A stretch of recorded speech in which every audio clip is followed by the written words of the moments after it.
Alright, welcome back again sa ating YouTube channel. So ngayon, meron tayo panibagong tutorial. So nandito tayo ngayon sa office. Magkakabit tayo ng mga ilaw dito.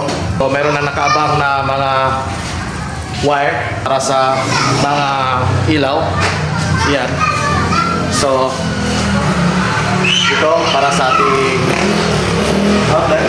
Ito outlet at saka switch. So mag-wiring dito. Kaya ito pinakabit na ng ng electrician.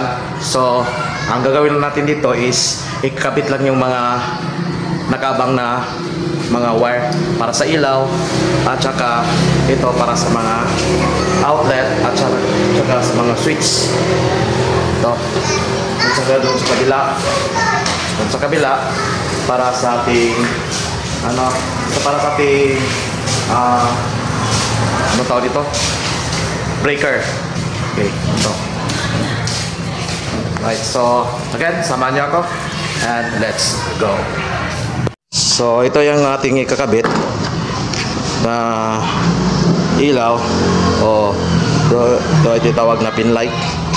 Ito pa siyang itsura. Ito. Kaya pag ganito po yung itsura niya. So doon natin nilagay sa may nakabang na wire. So butasan natin na kasya ito. Tapos bali itong saksaka ito dalawa, negative at positive. Okay.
Alright, so ayun, dito na. Ito na yung ating finished product sa ating wina-wiringan na ng ilaw dito sa office.